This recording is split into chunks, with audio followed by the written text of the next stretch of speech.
Hello there guys, what is going on? Daniel here. Hope you've had a really good weekend and more twists and turns in the Chelsea civil war that the media are branding it as, because we've had another statement from the fan advisory board that very much disagrees with the CST that we spoke about last week. So I'll give you my thoughts on that, and then I'll also give you a little bit of a reaction to the Hall of Fame, the Premier League Hall of Fame, because more nominees have come out. That's all happening over the next couple of weeks. So we'll speak about that too. Before we do get into the news, I want to give a shout out and promote an initiative, a fundraiser from a fellow Chelsea fan, and that is a great guy in Chris Wright, who I'm sure some of you have seen as a contributor to the CFC UK fanzine. I contribute to that as well, but also he appeared in Poundland, which was about the Battle of Stamford Bridge between Ken Bates and Matthew Harding, that documentary that came out last year. And he also runs Chelsea Rewind, so on Twitter, on Instagram. If you're not following him already, please go and do so. But he is running this for Autism Acceptance Week, and on Saturday it will be Chelsea Retro Shirt Day, Saturday the 30th of March. And Chelsea supporters can get involved, whether you're going to the game or not at the bridge. Post a picture in one of your retro shirts or anything Chelsea retro related, and just use the hashtag Autism Retro Chelsea. And he's running this fundraiser. It raised £900 last year, so I want to beat that total this year. So link in the description box below. And as I say, get your retro gear out for the weekend at Stamford Bridge. But let's get into this latest twist in the CST statement last week, or the reaction, the agreeing, the disagreeing, my thoughts after I made that video, and some of your thoughts that disagreed with my thoughts, all of that stuff. I thought it would quieten down now because it's been the weekend. We're getting close to the Burnley game. Attention would turn back to that. But the Chelsea Fan Advisory Board had other ideas. They've criticised the Supporters Trust letter against the ownership. This is via Simon Johnson in The Athletic. FAB, which is an initiative set up by the Todd Bowley and Clear Lake Consortium, which comprises of 7 lifelong Chelsea fans, and their aim is to improve communication between supporters and the club, have released a statement making it clear they do not agree with the CST's version of events. Just for clarity, FAB, which was officially brought in under the Bowley and Clear Lake Consortium and the ownership once they took over in 2022, but really it was sparked after the European Super League protests in the spring of 2021. A lot of this has happened since then, so it kind of is a backlash and kind of a triggering from that. I give the ownership credit for bringing it in because I think it can do some good, but on top of that, just to say it kind of came out of nowhere, it did come from the European Super League, and other clubs in the Premier League have done this too. But they said, bluntly, we do not recognise the suggestion that fans are not being involved in the future of the club. This goes directly against our experience. Significantly more resources have been allocated to fan liaison than at any point in the club's history. Before the FAB was created, there was one part-time employee devoted to supporter liaison. There is now a department which will number 4 full-time members of staff. Contrary to what has been suggested, these facts give a full and proper picture of what is going on.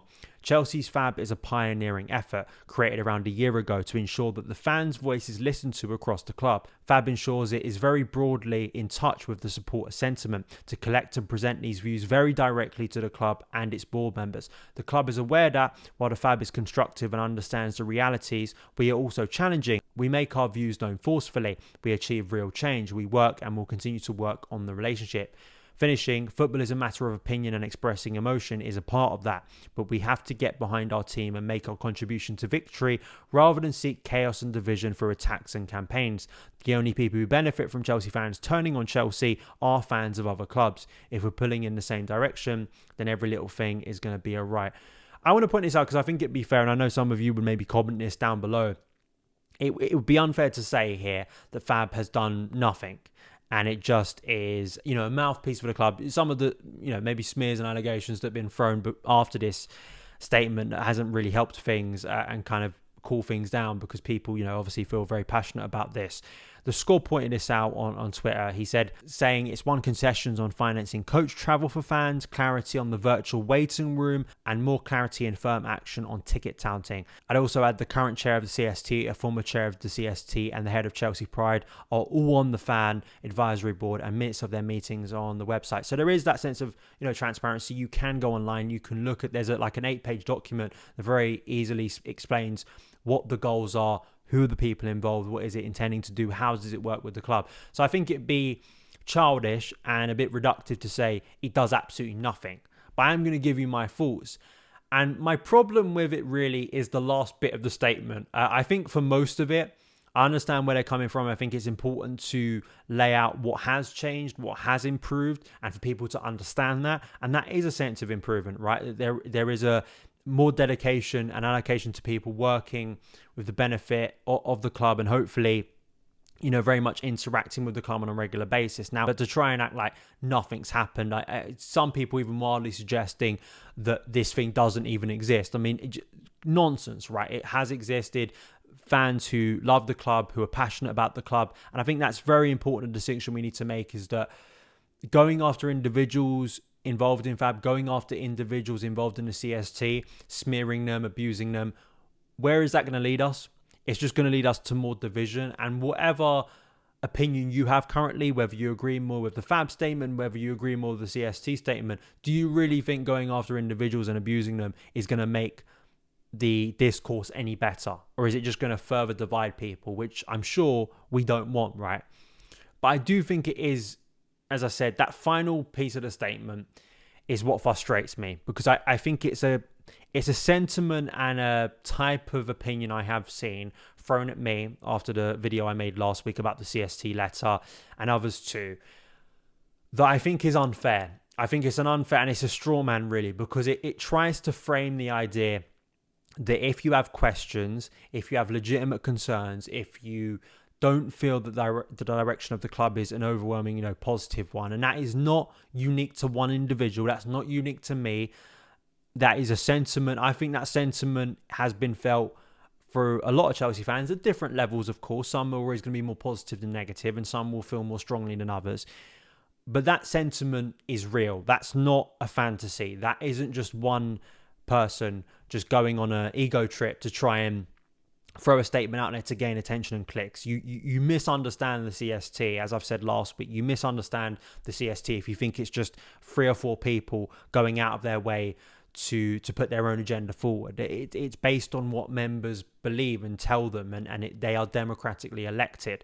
And as I say, I always said about like the CPO, right? When people ever go about the CPO, it's a misunderstanding of what the CPO is and what it's designed to do. If you want to have a say about the future of Stamford Bridge, get involved with the CPO, understand what it does, understand its history and its importance to the club. But I do think kind of branding that anything other than just kind of blind happiness and acceptance and just propaganda at times for the club, and not kind of criticizing or questioning them, is problematic, is going to create division. I just don't think that's very fair. And I think what unfortunately this statement might do, and it's irked me a little bit, it works some others too, is it also kind of puts people in a wider category, or plants, put people with others that, don't agree on kind of strategy, and, people who maybe put that clown sticker on last week, or who abuse players or abuse the owners, who will be really negative and reactionary and will want to maybe divide people who live off that online. I'm not with those people. I don't associate with those people. So to try and say I'm of the same ilk, I just think is a bit disrespectful. And it's also just not very good. And I think Chelsea Youth brought this out because he really explained this in a thread that I want to talk about now. He said the fan advisory board is a deliberate buffer introduced between the club and fan groups to insulate the former. All communication between them and the club is protected under confidentiality NDA, and correspondence with them is at odds with established conventions like Fans Forum. He then goes on to say it's yet another example of asking fans to operate in good faith based on communication that has not nearly delivered enough volume or reason for them to do so on and off the pitch. This particular statement appears much like a puppet show, unfortunately. There's a hell of a lot to be said for this enduring assumption that supporting the club means backing their decisions regardless. Support takes many forms, but criticism intended to invoke meaningful and proper change is as valid as any form of celebratory cheerleading. I think that final point there is where I stand right. It's like, it also, kind of, again, a bit of a straw man. And I saw this in some of my comments, unfortunately. I did respond to a lot of the comments that disagreed with me last week, is that we can chew gum and walk at the same time. Because I criticize the direction of travel at the club, which I have done consistently over recent months and basically this season, that doesn't mean that I'm not going to be positive when the club wins. You will see me after wins this season where I speak about how important it is for that positivity, for a sense of the club going in a good direction.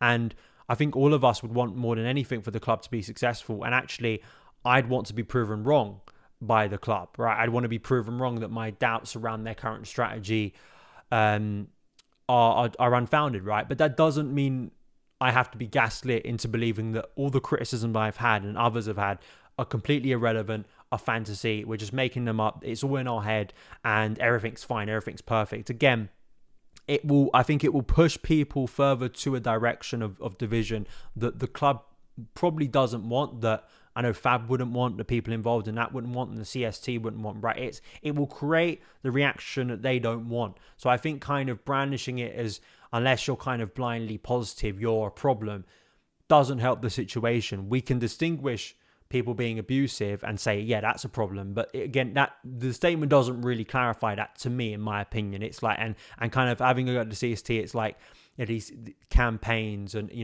going on these attacks, and it's kind of, us against the CST. When the CST wants to help out, they want to, they're just, as I said last week, they're communicating what their members tell them. I did want to wrap up here. The Premier League Hall of Fame, all of that stuff is coming around again. But the good news is John Terry, Eden Hazard and Fabregas have all been nominated.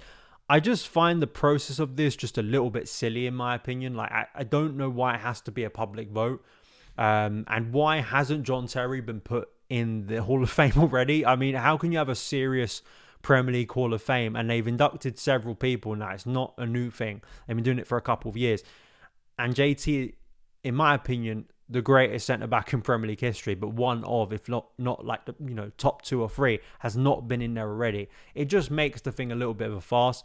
And in the case of Eden, he should be in there. Cesc should be in there. Ashley Cole, of course, has been inducted too.